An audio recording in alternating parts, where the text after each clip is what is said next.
ಅವ್ರ ಅರ್ಜಿ ಹಾಕೊಂಡಾಗ ಅದನ್ನು ಅಧಿಕೃತಗೊಳಿಸ್ಕೊಳ್ಳೋದಕ್ಕೆ ಸಾಧ್ಯ ಆಗ್ತದೆ. ಇನ್ನು ಸರ್ ಸಹಕಾರ ನಗರದಿಂದ ಒಂದು ಕರೆ. ಹಲೋ ಹಲೋ ಹಲೋ, ನಮಸ್ಕಾರ, ಮಾತಾಡಿ ಸರ್. ನಮಸ್ಕಾರ. ಜಯಚಂದ್ರ ಸಾಹೇಬ್ರ ಹತ್ರ ಮಾತಾಡಬೇಕಾಗಿ. ಹೇಳಿ ಸಮಯ ನಾವು ಸಹಕಾರ ನಗರ ಮಾತಾಡ್ತಾ ಇದ್ದೀವಿ ಸಮಯ. ಹೇಳಿ ಸಮಯ ಇಲ್ಲೊಂದು ಸ್ಕೂಲ್ ಕನ್ಸ್ಟ್ರಕ್ಷನ್ ಮಾಡಿದ್ದಾರೆ. ಹ್ಮ್ ಪಾರ್ಕು ಮತ್ತೆ ರೋಡ್ ಎರಡು ಅಕ್ವೇಷನ್ ಮಾಡ್ಕೊಂಡು ಕನ್ಸ್ಟ್ರಕ್ಷನ್ ಮಾಡಿಬಿಟ್ಟಿದ್ದಾರೆ. BBMP ಆಫೀಸಲ್ಲಿ ಕಂಪ್ಲೇಂಟ್ ಮಾಡಿದ್ವಿ ಊರ್ನವ್ರು ಹೋಗಿ. ಮತ್ತೆ ಶ್ಯಾಮ್ ಭಟ್ ಸಾಹೇಬ್ರಿಗೂ ಮತ್ತೆ ಟಾಸ್ಕ್ ಫೋರ್ಸ್ ಕಂಪ್ಲೇಂಟ್ ಮಾಡಿದ್ವಿ.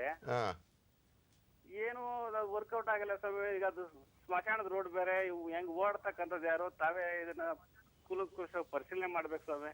ನಾನು ಒಂದೇ ಹೇಳ್ತೇನೆ, ಸಮಯ ಪಾರ್ಕಿಗಿರ್ತಕ್ಕಂಥ ಜಾಗನ ಅಥವಾ ಬೇರೆ ಸಾರ್ವಜನಿಕ ಸೌಲಭ್ಯಕ್ಕೋಸ್ಕರ ಇರ್ತಕ್ಕಂಥ ಜಾಗ ಯಾರೇ ಒತ್ತುವರಿ ಮಾಡಿದ್ರು ಕೂಡ ಸಮಯ ಅದು ಕಾನೂನಿನಲ್ಲಿ ಅಪರಾಧ ಆಗ್ತದೆ, ತಪ್ಪಾಗ್ತದೆ. ಅದಕ್ಕೆ ಖಂಡಿತ ಕ್ರಮ ತಗೋತೀವಿ. ನೀವು ದಯಮಾಡಿ ನೀವು ನೇರವಾಗಿ ಒಂದು ಕಂಪ್ಲೇಂಟ್ ಅನ್ನ ಕೊಡಿ. ಅವಾಗ ನಮ್ಗೆ ಅನುಕೂಲ ಆಗ್ತದೆ. ನಾವು ಬಹಳ ಬೇಗ ಅದ ಕ್ರಮನ ತೆಗೆದುಕೊಳ್ಳಕ್ಕೆ ನಮ್ಗೆ ಕಳಿಸ್ಕೊಡಿ. ಕಾಲ್ ಸೆಂಟರ್ ಅಲ್ಲಿ ಮಾಡ್ಲಿ ಸರ್. ಕಾಲ್ ಸೆಂಟರ್ ಮುಖೇನ ನಮಗೆ ಕಂಪ್ಲೇಂಟ್ ಅನ್ನ ಮಾಡಿ. ಕಾಲ್ ಸೆಂಟರ್ ನಂಬರ್ ತೋರಿಸಿ. ನಾನು ಈ ಸಂದರ್ಭದಲ್ಲಿ ಸರ್ ಎಲ್ಲ ನಮ್ಮ ವೀಕ್ಷಕರಿಗೆ ಹೇಳಲಿಕ್ಕೆ ಇಷ್ಟಪಡ್ತೀನಿ, ದಯವಿಟ್ಟು ಸರ್ಕಾರಕ್ಕೆ ಸಂಬಂಧಪಟ್ಟ ನಿಮಗೆ ಏನಾದರೂ ಸಮಸ್ಯೆ ಇದ್ರೆ ನಮಗೆ ನಾವು ಇಡೀ ರಾಜ್ಯಕ್ಕೆ ಒಂದೇ ಒಂದು ಕರೆ ಕೇಂದ್ರವನ್ನ ತೆರೆದಿದ್ದೀವಿ. 44 55 44 55. ಇದು ಬೆಂಗಳೂರು ನಂಬರ್ ಇರೋದ್ರಿಂದ ನೀವು ಬೆಂಗಳೂರಿಂದ ಹೊರಗಡೆ ಇದ್ದವರು 080 ಅಂತ ಹಾಕಬೇಕು. ಈಗ ನೀವು ಏನು ಸಮಸ್ಯೆ ಹೇಳ್ತೀರಲ್ಲ, ಪ್ರತಿದಿನ ನಿಮಗೆ ಸಚಿವರು ಸಿಗೋದಿಲ್ಲ. ಆದರೆ ಸಚಿವರು ಗಮನಕ್ಕೆ ತರಬೇಕಾದ್ರೆ ಇದು ನೇರವಾದ ಒಂದು ಮಾಧ್ಯಮ. ನೀವು ಕಾಲ್ ಸೆಂಟರಲ್ಲಿ ಫೋನ್ ಮಾಡಿ ಬೆಳಿಗ್ಗೆ 8 ಗಂಟೆಯಿಂದ ಸಂಜೆ 6 ಗಂಟೆವರೆಗೂ ಅವ್ರು ನಿಮ್ಮ ಕಾಲನ್ನು ತಗೊಳ್ತಾರೆ. ಏನು ಸಮಸ್ಯೆಯನ್ನ ಇಡೀ ವಿವರವನ್ನು ತಗೊಳ್ತಾರೆ. ಅದನ್ನು ನಾವು ಮಾನ್ಯ ಸಚಿವರ ಗಮನಕ್ಕೂ ತರ್ತೀವಿ, ಸಂಬಂಧಪಟ್ಟ ಇಲಾಖಾ ಮುಖ್ಯಸ್ಥರಿಗೂ ಹೇಳ್ಬಿಟ್ಟು ಆದಷ್ಟು ಬೇಗ ಅದನ್ನ, ಈಗ ಮಾನ್ಯ ಸಚಿವರು ಹೇಳಿದ್ರಲ್ಲ ಇಷ್ಟು ಕಂಪ್ಲೇಂಟ್ಗಳ ಬಂತು, ಇಷ್ಟು ವಿಲೇವಾರಿ ಆಗಿದೆ, ಇದೇ ಪ್ರೋಸೆಸ್. ಸೊ ನಾಗರಿಕರಿಗೆ ಇದು ಒಂದು ವಿಷಯ ಗೊತ್ತಾಯ್ತಂದ್ರೆ ನಾವು ಕಂಪ್ಲೇಂಟ್ ಮಾಡಿದ್ರೆ ನೇರವಾಗಿ ನಮ್ಮ ದೊಡ್ಡವರಿಗೆ ಎಲ್ಲ ಗಮನಕ್ಕೆ ಬರ್ತದೆ, ತಕ್ಷಣ ಕೆಲಸ ಆಗತ್ತೆ ಅಂತೇಳಿ ನಿಮ್ಗೆ ಪ್ರಯೋಜನ ಆಗತ್ತೆ.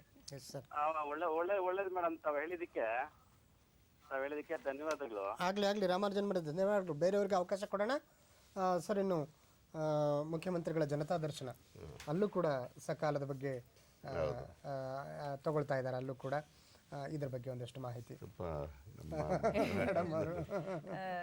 ಇದು ಜನತಾ ದರ್ಶನದಲ್ಲಿ ನಾಗರಿಕರು ಎಲ್ಲ ಬರ್ತಾರಲ್ಲ, ಇದು ನಮ್ಮ ಸಕಾಲ ಕಾರ್ಯಕ್ರಮ ಪ್ರಾರಂಭ ಆಗಿರೋದು ಏನಂತಂದ್ರೆ ಆ ಜನ ಯಾಕೆ ಬರ್ತಾರೆ, ಇದು ಮಂತ್ರಿಗಳ ಹತ್ರ ಅಥವಾ ಚೀಫ್ ಮಿನಿಸ್ಟರ್ ಹತ್ರ ಏನೋ ಸಮಸ್ಯೆ ತಗೊಂಡ್ ಬರ್ತಾರಲ್ವಾ, ಅದಕ್ಕೆ ಈ ಕಾರ್ಯಕ್ರಮವನ್ನು ಪ್ರಾರಂಭ ಮಾಡಿದ್ದು ಅವಾಗ. ಯಾಕೆ ಜನ ನಾರ್ಮಲ್ ಆಗಿ ಆಯಾ ಮಟ್ಟದಲ್ಲಿ ಈ ಕೆಲಸ ಆಗ್ಬೇಕು ಅಂತ, ಆದ್ರೆ ಅದು ಆಗ್ತಿರ್ಲಿಲ್ಲ. ಅದಕ್ಕೆ ತಾನೇ ಜನ ಮೇಲೆ ಬರೋದು, ಎಲ್ಲ ದೂರ್ ಕೊಡೋದು ಅಂತ. ಈಗ ನಾನು ಒಂದು ಅಭಿಮಾನದಿಂದ ಹೇಳ್ಬೇಕಾದ್ರೆ 1.5 ವರ್ಷದಿಂದ ಯಾವ ಸೇವೆಯನ್ನ ಸಕಾಲದಲ್ಲಿ ನಮ್ಮ ಅಧಿಕಾರಿಗಳು ಇಲಾಖೆಯಲ್ಲಿ ಸೇರಿದ್ದೇವೆ, ಅದಕ್ಕೆ ಸಂಬಂಧಪಟ್ಟ ಒಂದು ದೂರು ಬರೋದಿಲ್ಲ ಜನತಾ ದರ್ಶನದಲ್ಲಿ. ಯಾಕೆಂದ್ರೆ ಅದು ಅಲ್ಲಲ್ಲೇ ಬಗೆಹರಿಸಲಿಕ್ಕೆ ಅನುಕೂಲ ಆಗಿದೆ.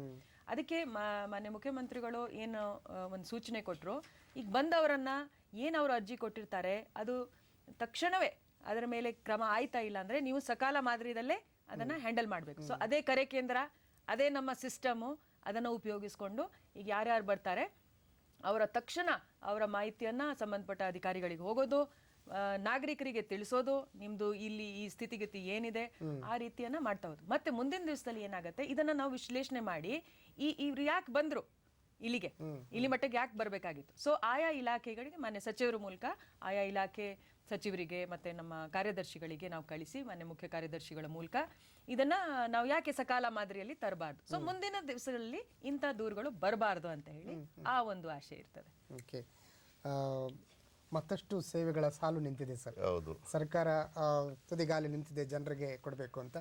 ಜನ ಕೂಡ ಬಹಳ ಸಕಾರಾತ್ಮಕವಾಗಿ ಸ್ಪಂದಿಸ್ತಾ ಇದ್ದಾರೆ, ಬಳಸ್ಕೊಳ್ತಾ ಇದ್ದಾರೆ.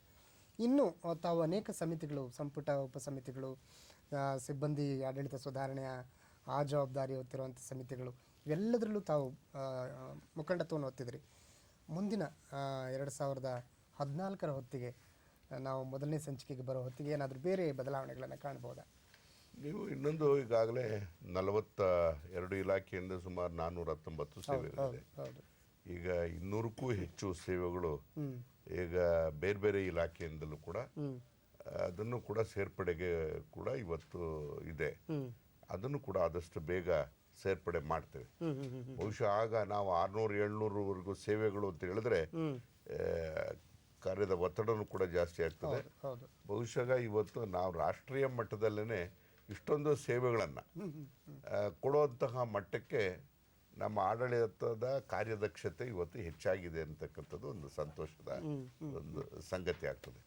ಬಹುಶಃ ಜನಸಾಮಾನ್ಯರಿಗೆ ಸ್ಪಂದಿಸ್ತಕ್ಕಂಥ ಸೇವೆಗಳು ಬಹಳಷ್ಟು ಸೀಮಿತ ಆಗಿರ್ತಕ್ಕಂಥದ್ದು. ನಾವು ಬೇಕು ಎಲ್ಲ ರೀತಿಯಾದ